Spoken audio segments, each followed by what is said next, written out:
जय माता दी दोस्तों। वर्ल्ड बेस्ट मैजिक में आपका हार्दिक स्वागत है। कैसे हैं आप सब?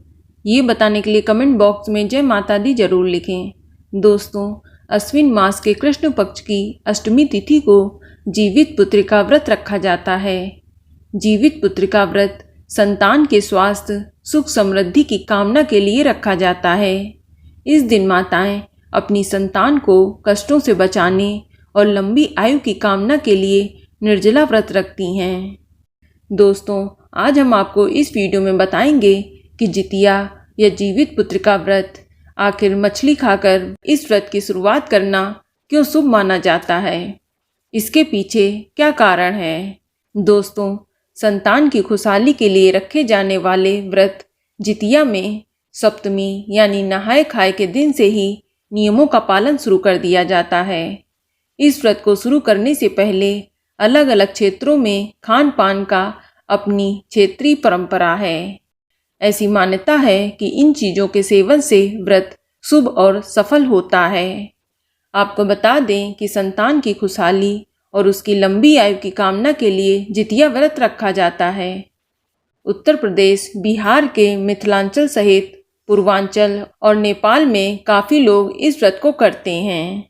ये व्रत 3 दिनों का होता है। इस व्रत की शुरुआत सप्तमी तिथि से नहाय खाए के साथ शुरू हो जाती है और अष्टमी तिथि को निर्जला व्रत रखा जाता है, जिसे खुर जितिया कहा जाता है, और नवमी तिथि को इस व्रत का पारण हो जाता है।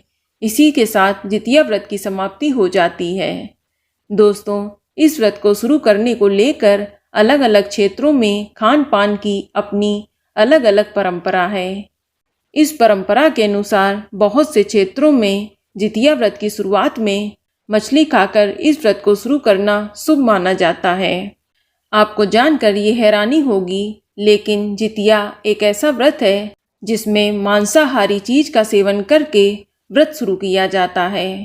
मिथिलांचल और पूर्वांचल के कई क्षेत्रों में महिलाएं मछली खाकर इस व्रत को शुरू करती हैं। वैसे हिंदू मान्यताओं में तो पूजा पाठ के दौरान मांसाहार को वर्जित माना गया है, लेकिन बिहार के कई क्षेत्रों में जितिया व्रत के उपवास की शुरुआत मछली खाने से ही होती है। इसके पीछे चील और सियार से जुड़ी जितिया व्रत की पौराणिक कथा है। इस कथा के आधार पर मान्यता है कि मछली खाने से व्रत की शुरुआत करनी चाहिए और यहाँ मछली खाकर इस व्रत की शुरुआत करना बहुत ही शुभ माना जाता है। और मछली के अलावा कुछ और भी पकवान हैं जो इस व्रत में खाए जाते हैं।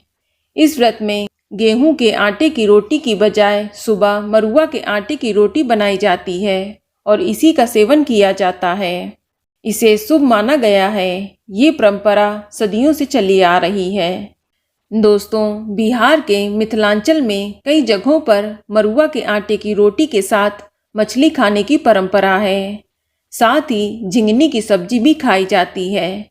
जो महिलाएं शाकाहारी हैं वह मरुआ की रोटी के साथ झिंगनी की सब्जी खाकर अपने व्रत की शुरुआत करती हैं। इसके अलावा नोनी का साग खाना भी शुभ माना जाता है। इसके अलावा इस व्रत में नोनी का साग बनाने की भी परंपरा है। इसमें कैल्शियम और आयरन प्रचुर मात्रा में होता है।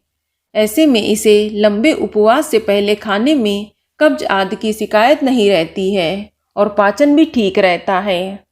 दोस्तों, इस मौके पर उपवास के बाद बिहार के कई जगहों पर ठेकुआ और आलू या अन्य सब्जियों के पकौड़े भी बनाकर खाए जाते हैं।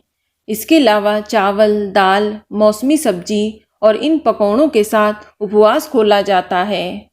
दोस्तों, खाने पीने की चीज़ों के अलावा इस व्रत में एक खास तरह का लॉकेट भी पहनने का महत्व है, जिसे जितिया व्रत का लॉकेट कहा जाता है, जिसे लाल या गुलाबी रंग के धागे में पहना जाता है। पारण के समय महिलाएं ये लाल धागा अपने गले में धारण करती हैं। जितिया व्रत का लॉकेट, जिसमें जीमूत वाहन की तस्वीर लगी होती है, उसे भी धारण किया जाता है। दोस्तों, इस व्रत में किसी किसी क्षेत्र में सरसों के तेल और खली का भी प्रयोग किया जाता है। जीमूत वाहन भगवान की पूजा में सरसों का तेल और खली चढ़ाई जाती है। व्रत समाप्त होने के बाद इस तेल को बच्चों के सिर पर आशीर्वाद के रूप में लगाया जाता है। तो दोस्तों, ये जानकारी आपको अच्छी लगी तो कमेंट में जय माता दी जरूर लिखें, और अगर आपका कोई सवाल हो तो उसे कमेंट बॉक्स में अवश्य पूछ लें। और इस वीडियो को लाइक करें, शेयर करें और साथ ही साथ चैनल को सब्सक्राइब करें। धन्यवाद।